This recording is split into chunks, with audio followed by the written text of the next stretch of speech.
बिस्मिल्लाहिर्रहमानिर्रहीम। बेटा देखिए, एक क्वाड्रेटिक इक्वेशन को क्वाड्रेटिक फार्मूले के जरिए से सॉल्व करने के जो हम सवालात कर रहे हैं, अब हम इन सवालात को, ये जो आपको 3 सवालात नजर आ रहे हैं, इस सवालात की हम सिर्फ इब्तिदा आपको सिखाएंगे, बाकी आपने इसको खुद सॉल्व करना है।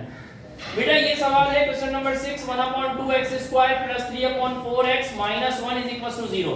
जैसे कि ये क्वाड्रेटिक इक्वेशन है, ये क्वाड्रेटिक इक्वेशन क्यों है? x की हाईएस्ट पावर 2 है, x की हाईएस्ट पावर 2 है, तो ये क्वाड्रेटिक इक्वेशन है। क्वाड्रेटिक इक्वेशन लिखने के बाद हम क्या लिखते हैं? क्वाड्रेटिक इक्वेशन की जर्नल फॉर्म लिखते हैं।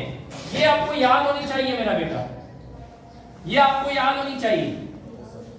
ax² + bx + c = 0। x, अब इसको अपने सवाल के साथ कंपेयर करेंगे। x² तो a की जगह पे क्या लिखा हुआ है बेटा?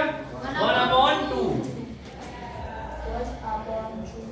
x और x, b की जगह पे क्या लिखा हुआ है? 3/4। c की जगह पे क्या लिखा हुआ है? -1।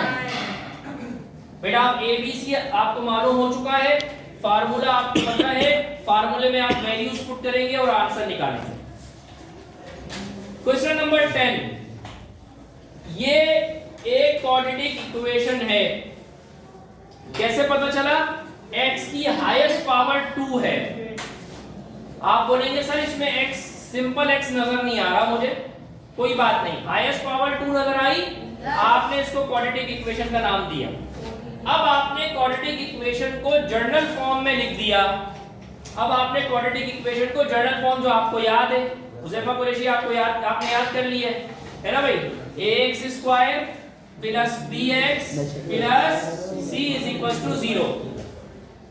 अब बेटा x² अपनी जर्नल इक्वेशन को सवाल से कंपेयर करेंगे, अपनी जर्नल इक्वेशन को सवाल से कंपेयर करेंगे।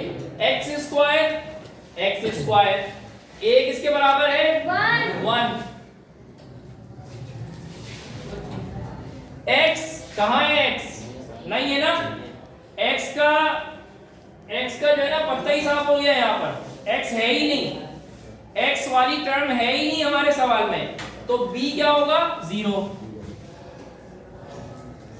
बस ये समझाने के लिए मैंने ये पूरा सवाल लिखा है। और c की जगह पे बगैर x वाला नंबर, c की जगह पे बगैर x वाला नंबर, जिस नंबर के साथ x नहीं है वो c है, जिस नंबर के साथ x² है वो a है, जिस नंबर के साथ सिर्फ x हो वो b है। सही है? तो c क्या है बेटा? -1। हाँ बेटा, हाँ बेटा सवाल पूछे। 0 के साथ x तो नहीं था सर जी? 0 के साथ x, हाँ, इक्वल टू के इस तरफ की बात नहीं हो रही, इक्वल टू के उस तरफ की बात हो रही। जर्नल फॉर्म में भी इक्वल टू इस तरफ 0 है, 0 से 0 कंपेयर हुआ। c बगैर x के है तो c बराबर हो गया -1 के। x वाला नंबर कोई ऊपर है ही नहीं, तो b जो है b 0 हो गया। जब नंबर ही नहीं है तो हम b 0 ले लेंगे, जो नंबर आपको नजर नहीं आ रहा होगा वो 0 ले लेंगे। a की जगह पे 1 लिखेंगे क्योंकि x² के साथ a है, यहाँ पे x² के साथ 1, यहाँ पर x है ही नहीं। और जहां तक इस 0 की बात है तो बेटा इस 0 को हमने इस 0 से कंपेयर कर लिया ना। सही है? अब देखो बेटा ये वाला सवाल, दोबारा जर्नल फॉर्म लिखते हैं।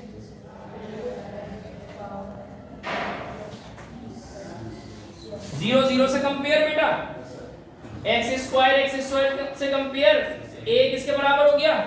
4 के बराबर। b किसके बराबर हो गया? नहीं, -10 के बराबर। माइनस प्लस का बहुत फर्क पड़ता है मेरा बेटा। c की जगह पे कुछ नंबर लिखा हुआ है? नहीं, तो c किसके बराबर लेंगे? अब बेटा ये तीनों सॉल्व कर देंगे। इसके सॉल्यूशन, ये बताओ, इसके सॉल्यूशन में शायद आपको कुछ मुश्किलात हों, क्योंकि ये अपॉन वाला नंबर है, लेकिन ट्राई करना, नहीं आए तो मुझसे अलग में पूछ लेना, मैं आपको समझा दूंगा। सही है? लेकिन ये दोनों सवाल तो आपके लिए कोई मुश्किल नहीं है। जज़ाक।